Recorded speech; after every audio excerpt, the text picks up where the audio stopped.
maglalagay tayo ng ng bougainvillea uli sa kawapat na ganito. Kasi gusto ko sanang paramihan ng bulaklak nito. Tagal ko nang gustong-gusto yung halaman na to. Hindi ko pa parami ng gusto yung bulaklak. Baka sakali na pag nilagay ko sa kawapat, dumami ang bulaklak na gaya dito sa mga nakatabi ko na to. Napapansin ko na yung mga nakakawapat ko, kasi kukunti pa lang ito, siyang maraming mga bulaklak. Siyang namumulaklak ng gusto. Kaya ito gusto ko sanang paramihin ng bulaklak. Sana dumami rin kagaya ng mga nagyan, mga punong-puno. Ito yung orange butterfly.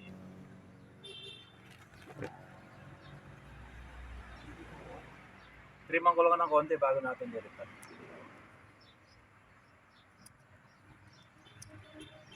Sana mapabulaklak ko na ng gusto.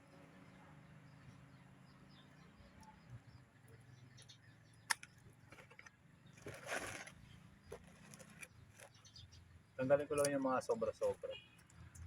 Konti-konti lang.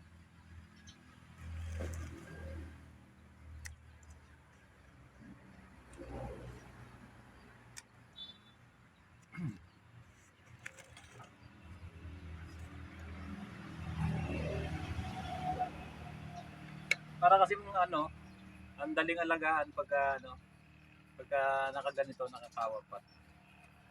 Parang ang dali niyang mamulaklak.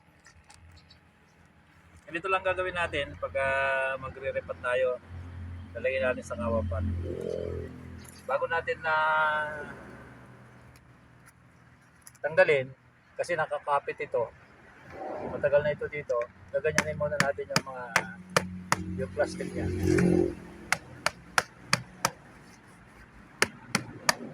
Para matanggal yung pagkakakapit.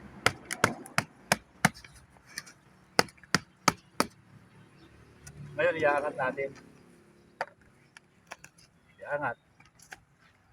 Yeah. Yun, tanggal na natin.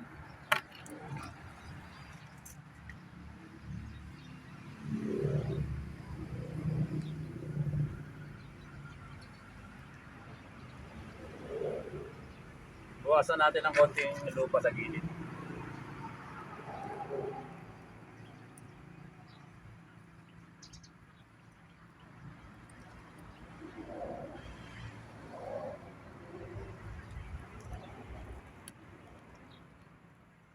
Dahan-dahan lang. Yung lupa lang tatanggalin natin, hindi tayo magbabawas sa ugat. Kasi medyo mataas siya, di ba? Medyo mataas. Bawasan natin ang konting lupa.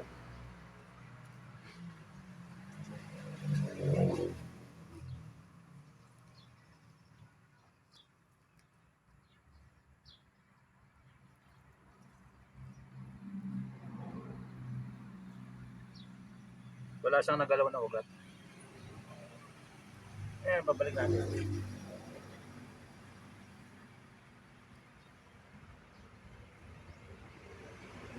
Medyo okay na, di ba?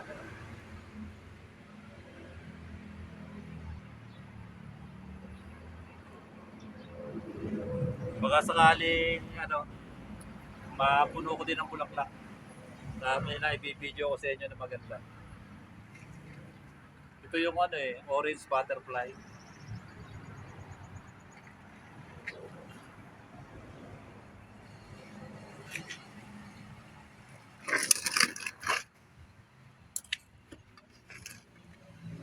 Ayan, nalagyan natin ng lupa. Sa mga gilid na lang halos ito eh.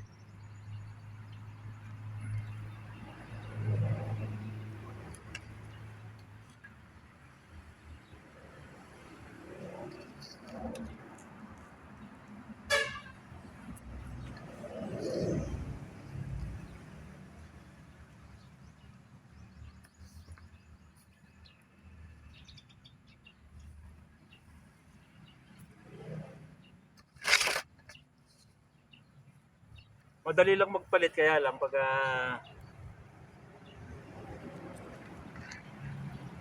Madali na maglagay sa kawa, kaya lang medyo mabigat. Kasi medyo mabigat yung mga kawapat na to. Simento.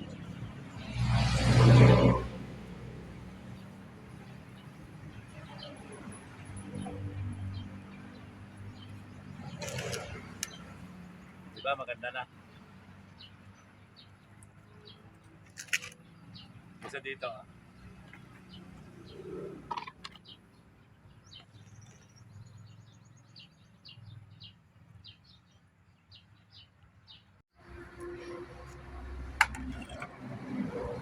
Kumuha ako ng tubig. Dapat diligan natin ng gusto.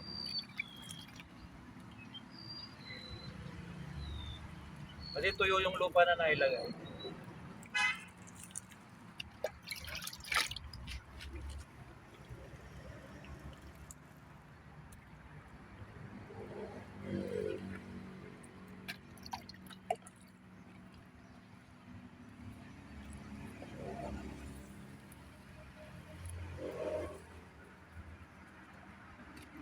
Dapat pag naglalagay kayo sa kawa, mas malalim dito sa gilid.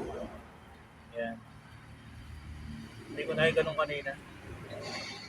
Ganyan nyo lang. Para pag nagdilig kayo, hindi tumatapon yung tubig.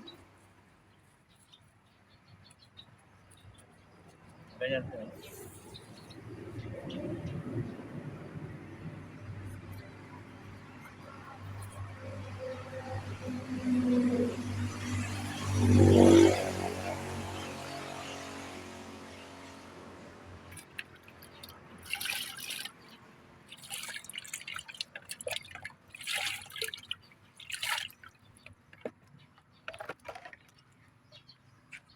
Nadagdagan yung kawapat ko. Baka sakaling mapuno na ito ng bulaklak. Kaya doon sa dati, doon sa mga nandyan. No?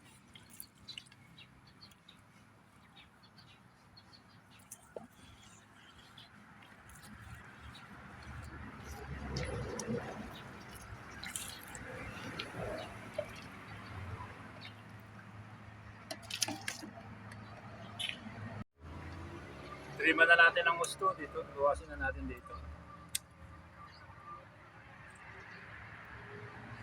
Tanggalin natin yung mga lanta-lanta na gano'n.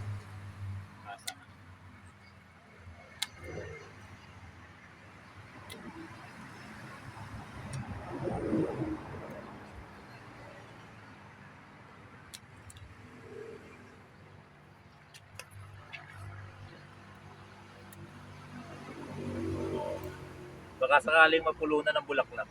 Matagal sa akin ito pero hindi ko napupuno ng bulaklak eh. Hindi ko makita siya na yung ano, yung walang dahon na panay bulaklak lang. Hindi ko pa siya nakita na gano'n. Baka pagka sa naikawapat na eh magkasakaling magkagano'n. Sakali lang.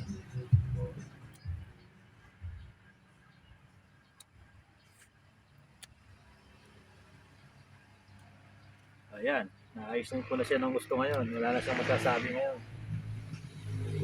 Diba? Ang ganda na.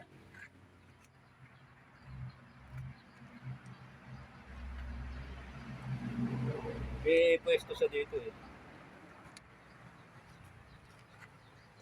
Buhatin ko na. Dito yung pwesto niya.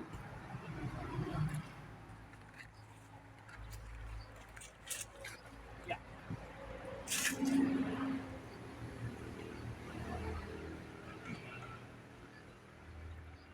Medyo mabigat lang yung kawa.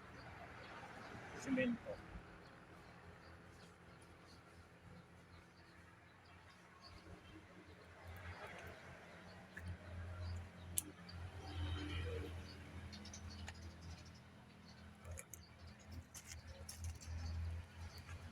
Ayun na, di ba?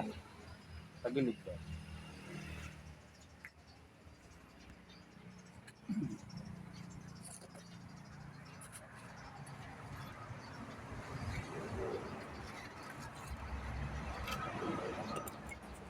Hanggang dito na lang at maraming salamat sa patuloy na panonood nyo ng mga video ko. Pag nagustuhan nyo ang video ko ito, please like, share, and subscribe. Paki-hit yung notification bell para mag-update kayo sa mga